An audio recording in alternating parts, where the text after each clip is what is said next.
message me weka da mara roji maroji cheta ngwan long chaka nen yiga to ki dunia na gari chala majia online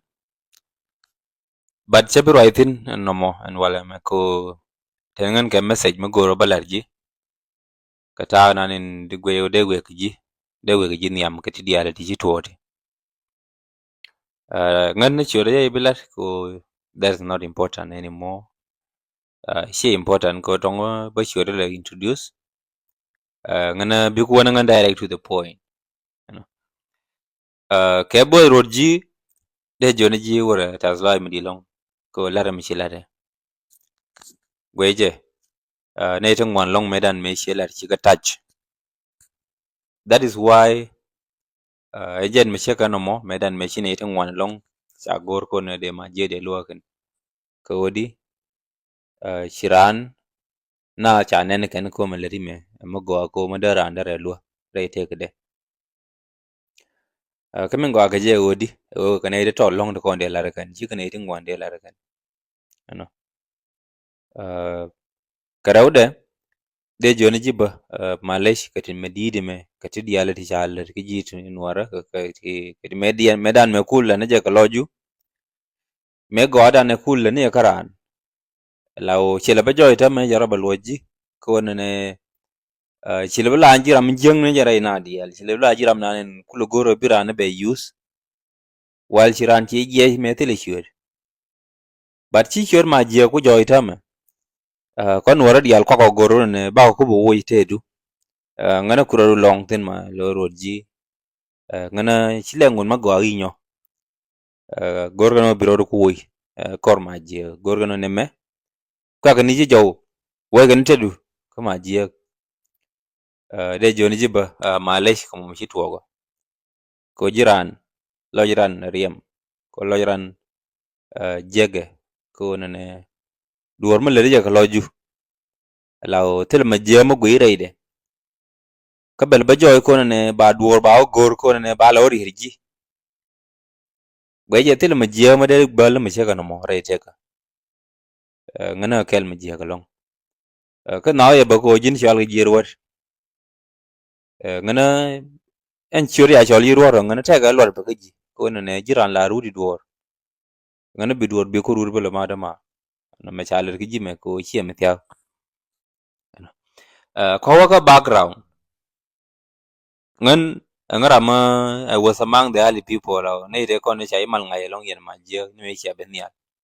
before kara interview ne la yen chief ke ke chief brown so che ngai ne medan la tiana ka ne ka bintiu, you know.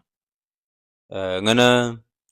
ken de kon de kwa lo ja kon bi lo ye te long ko ma lo ra na gwa de mi so lo no ne kon ne te dia la ti da libra no ne bar jolo te ma di te baran ku lo lo no ne chi wang ma ye la ba ko ne chi ma go bir jolo te ge yor nyin ngwan ke bir jolo te long ma di baran ku lo ko me lo ma je na fon ko na kula ko record ke ye gwe je shi ka fon te di te woni ka gwa dan ti tin ba ne jin jero adu tong te long ma di man me kwa yi gwe ko ne di gar jala ke mbi di kur gwe ye kur ye ba ka te te ne di ko no ma cha char ba no nuara no law cha ile gwe te ma daga kam dun mi gar jala ke mbi ka tel ye re ye gar jala ke mbi ni nda ne biya ke yelen lar ba ko kur ke ye ka te mi ya chup ka jube nya ke ye ma der ye na e cha ye ke tut ke no law en je dun ke tut ke ma ya mo do ma lo ni ye tut ke da la dun nuara dia so gweje ngana shiem de bel gi jibana mo ka shelar ba si bunu ko ne ji kon ne ta masawa tut ke de je ko gara si kon ne de je ko tut ke gara no ko ne de miskin ya de chuptin ni mi gara ramo level mo di si ramo level mo de ko je ke je no maro ji lo je te de long ji no ngana ti reality kan la ko ne shi mi chala out of humanity ki no ra ko lo dan ji lo ga ma ji no kata ma duor mo shelar shi la goro ne be wonya ka mamo ko nta mo gwi ye monte ne tin yin wanda me chika te lo ba ka te itu ko chika ne kon dial nan ga je wona me chaler gi me go la ko gi bata ne chi wa online ko gi ken gar me tonga je ne chi musician ne won ko ku ranji rama ku jina won be wona ne gweje ba kel ma di gurut klo ju ko ne man rama chobje o jini chi jine musician lo no rama ku ji ka ku ji so nyen ta dan no kon wara ko ne ban rama ko ne ban ku ka ku ji ra ne won di ra no ko ne ngi ne dit ka rama ta rama ke fonde me da linga dit ma che goro ne bilang rama dong wala me ngana ma goro ji ano ngan che dung na dia ano de joni jima me chilare ma di de long ano lakin de joni jiba lo ju je jibi je ko di jiran magoro ne nyin ku dia lebi ka succeed right te gudu lani duor ko ne lani ye ko ne go aka loju go aka ram nan le ke je enja no mo ne sibi dier ko ne mo wa nan je ne ko ne la me ne ko nan je ke go aka je ge no ba go aka ji ko chianan ko nuore la chang mi kon nyan ko nuore ka ne nam wan ti le wi mon tra mala na kon ko kon dana ga tiel mi long kon nuore kan ti jal ka county ne konti 16 ti cha kon diel pinyi kan ko ne jira mo ro ji mo dol nuore ma bai wu jor ne jin si jin gar cheng ko kuro long shura ne jin si ab jal ka ran reason ka rabas reason ka rawo ne jin si jin gar cheng gweje no mo madera discourage ko medan me wi wonan lo ne da mo manuwa ano si man ma shi awajubi shi adiro kamra we are together my brother ano mo manindi kan wo da sha ne ko nan nuwara ma minan last message keji e wona ne ma chaler keji me je shi bi discourage ko duwar ma chaler keji lar ji karaw anjen no bi yuto an chi duwar bil nyola na marwad kie bi rut bi ngun ma bi ngun ma wi mo niam wi ngun no niam bina nyan bai pal ko nuwar mi chi nyan la pal keji ga ano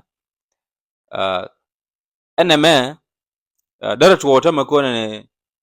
jin wude bumbum me shi medide me shi la ran wala me de loju dara ngar ko ne chira ma dong yidi nyolo re te gudu kana ite ne kon kana tin ne ite ngwan long kana tin ti kon de lo shi ma je kra go lo ne ite ngwan kana tin lakin mu wayo discourage nyo na rama dong run shi bi nen me di re lo chang tara re ka ma chi ngudi re pal ko di bun me ji to nga ka ma je che goro dar nyo to re te gudu ma de joni jim mi la re ma bu chu ji che ji discourage ma tara ram dong mu yo nyo nen mo go lo chena ka lo dan chi de lo ka ma je ke chira ka lo dan chi lo ka ma je no ko ngai ni je kon dial en point ma je kan kan di kan kembi la ma jian sambo me di de mo chalar won beran ka 2021 that is runang jokte shi wo ma di de mo ne lar ka je won de ma je dar ba jo ngan chire ku jo ne won cha de ba ngai ne ka 2024 me so lo no ne ma cha pal na ka nyen tara we ka kana kembi mo de bangar shalan ma je tara mu de ngai this time around mo de ba shana de ngai dan gun mu ko ne je ke dan gun mu chuje ba gwande ngana kel ma bana ngai no min bi nyo ngai ba ko na ne jogo ji kan ne jini yu ni shur ma je me wi je tele shur jin point ro ji tika ka Facebook tika 17,000 followers that time but currently I think tika 30k 28,000 followers ci ngwana de je pu ko ma je but on your own tika your platform no one jin musician mete tini one allow you recording artist mete tini one no. So ngana ne tin wan ba ja ko yen gar yal kembi tili re yen gar yal kembi ngana allow pal ne pin kane konti reality kulu bentama ko ma je te ga cho this is the time ramagoro mi ma je be kulu an charne jaram nan ku yuni chur ma je che jin ko ma je tili chur gwa da ma je ko yuni ji dato ko ji ko lan magoro bi ngayo kan wara konti reality chale na to kan ngai kweze je gan yale riudien ma diden ta ma riudien dit kan wara reality chade gorde ram she ka ma je de ne raka chade gorde jal kel ram she ma je yo tada jel ji kel ma je mela jala kel biya woni ko yen je kel do gar metod mi chidi jal kel ke jeba no lakin chi ko ne biya jal kel ke chi no biya jal kel je that is why chane no ne kama majala ke len jama ta ga bawo ne ta ga made luwa ga no so ma de joni ji kan nyin konti kan nyin wara tel gwa bina ba ka lentin ba lana ka won yam de joni ji dong lo ju ko jin si ma di tiela ni ma je mata kara ma shi la ka bi ga jal kel ba ku ga wish all the best akalar ka nyin ken ka pal ka wa ga lor no mata ma gor ji ba chobi ngwang ko ne me chang le ne mata ma gor ji jin wot ji la ni be ko jin wut ki do la le kara ma dong la le do ko lo ju ko ne gwi ye go no shi wur ya la ko na yo ko nyoro do woni am ka dit kuti kon la kuti kon ku record ngana kene ti yal kon gor ba ma je support ba ken ka kwa support ken no so chobi diar ko ne ngum cha ler ki jime ngu no che nyen che de la yen mission do no mona ti ka mission du gola no ko ne meche ba joy won ne me che mission du ngana loju bal ne pe de joni jiba malay ba ka di yal yitoti nyen ta dan kon wara ko ne la lu gor ne ba lu ram chi joy ne won mi joy ne yal karam ben yal ba la ngod la nyoke ma dan ke pin ba ken wara no la gor ko no wara bi ko jola ma ku ko nyan bi mu wi ko nyanele bi yu ben ba gor ko lo ko ji ken no so ngana tas la ma di long ki lo ya tel gi na ngan chinga chi lo ja yi chinga touch lo chela emotional long the time che ma je cha nen ngana tas la ma di long no continue ke je ngana tene kamal ka ma jin ba le gur kon le ba ba support ba kane dial content na ka nyin ku ken lar ma go we niam ko ke la do ma le mo